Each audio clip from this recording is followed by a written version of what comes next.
भीमा कोरेगांव का युद्ध इतिहास का चर्चित युद्ध रहा। महाराष्ट्र के पुणे जिले में भीमा नामक नदी के किनारे कोरेगांव स्थित है।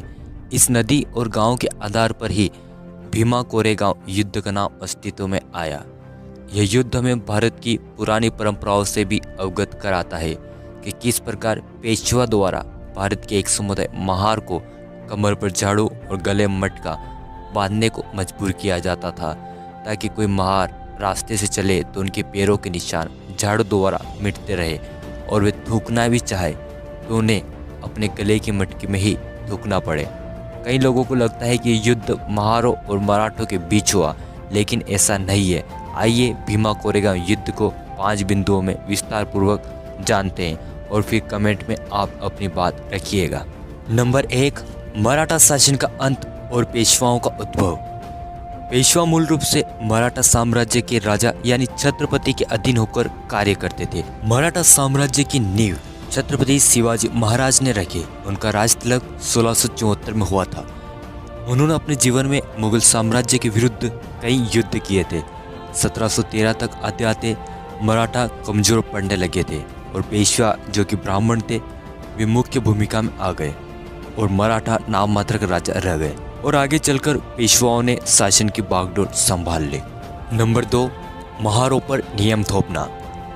मराठा साम्राज्य की पूरी कमान पेशवाओं के हाथों में आ गई।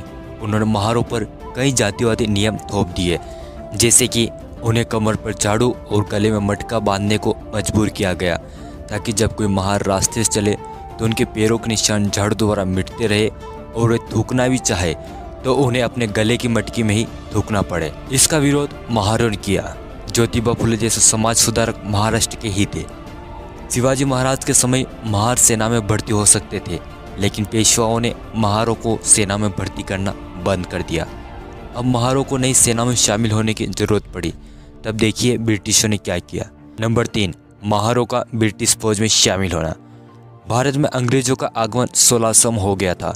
अंग्रेज व्यापार करने के साथ साथ भारतीयों को गुलाम बनाकर शासन भी करने लगे थे। यह वही दौर था जब ईस्ट इंडिया कंपनी भारत में अपना विस्तार करने में लगी हुई थी और उसके लिए उन्हें पेशवाओं को हराना बेहद जरूरी था। जब महारों ने पेशवा सेना में भर्ती होने का आग्रह किया, तब पेशवाओं द्वारा उन्हें अपमानित कर ठुकरा दिया।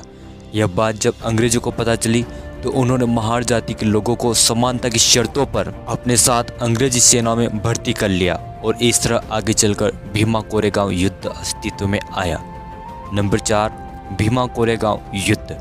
इस युद्ध में 2 पक्ष थे।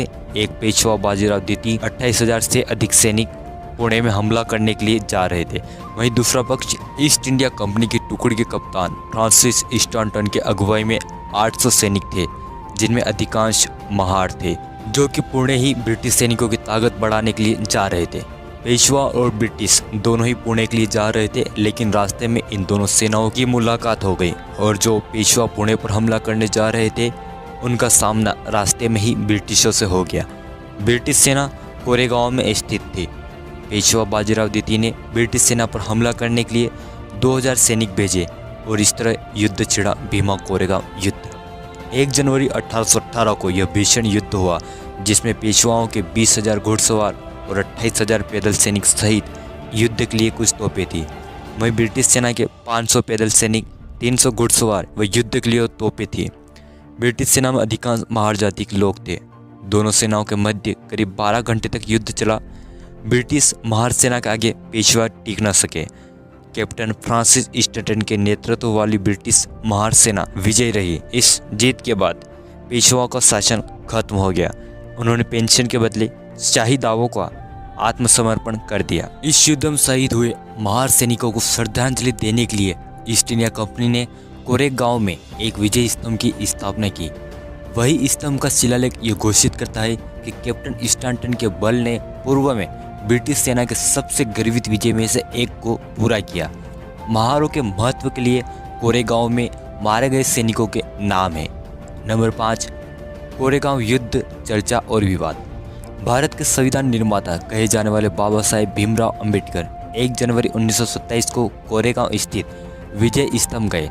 तब से यह गांव चर्चा का विषय बन गया और फिर आगे चलकर हर 1 जनवरी को बाबा साहेब के अनुयायी यहाँ आते हैं। 1 जनवरी 2018 को भीमा कोरेगांव में हिंदूवादी संगठनों और दलित बौद्ध संगठनों के बीच विवाद हुआ और ये गांव पुनः चर्चा का विषय बन गया।